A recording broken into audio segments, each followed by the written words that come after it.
You know what it is. It's your boy Tater Too Real, where we always keep it too real. And today, guys, I want to talk to you about the University of Texas Longhorns recruiting class.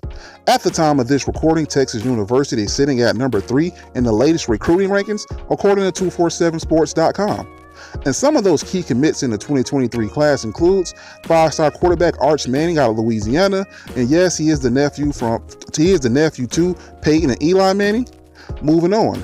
5-star linebacker Anthony Hill out of Ryan, Texas, was formerly committed to Texas A&M, but he flipped his commitment to the Texas Longhorns. Cedric Baxter Jr., 5-star running back out of Edgewater in Orlando, Florida. I watched this kid play before. He's absolutely a 5-star back, and he's living up to the billing. Moving on. 5-star receiver out of DeSoto, Texas, Johntay Cook II. And guys, I truly believe Johntay Cook is as good as any receiver in this class. I know Zachariah Branch and Brandon Ennis get all the pub, but Johntay Cook is as good as any of them.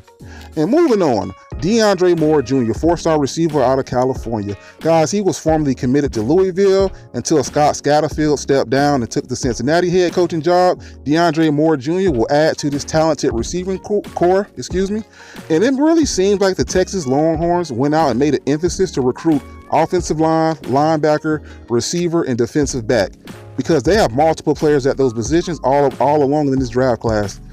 Moving on. Some of the key players they got via the transfer portal was receiver from Georgia, Adonai Mitchell. Guys, if you watch the national championship game, Adonai Mitchell looks every bit of a 5-star receiver. He's extremely talented. He missed a lot of time last year at Georgia because of injury, but he was able to come back for the national championship game. And the guy's an absolute stud. You pair him with Xavier Worthy, who's already at Texas, who is their leading returning receiver.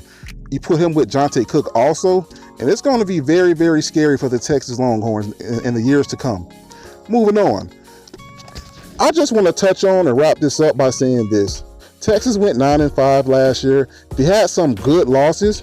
If there's a such thing as good losses, they only lost to Alabama by 1 point. The score was 20-19. They had a loss to TCU, 17-10. And these are teams that were highly ranked at the end of the season. So that lets me know that Texas is close, and they're just a few players away from different positions until taking that next step. The next step is BCS Bowl. The next step is competing for conference championships and winning them. That's the next step for Texas. They have all the talent in the world at quarterback. I mean, damn, they got Quinn Ewers, they got Arch Manning. They're solidified at quarterback. Both of those guys may wind up being first-round draft picks. So they're solidified at that. They're solidified at the receiver position. The only position that needs some help is the defensive line and the defensive backfield, which they addressed in this recruiting class. And guys, this Texas Longhorn team is going to be very, very scary in the near future. I expect a lot of points. I expect Coach Sark to take another step up. And guys, you let me know what you think about this Texas Longhorn recruiting class. Is it good? Is it overrated? But this is your boy Tater Too Real, where we always keep it too real. Holla.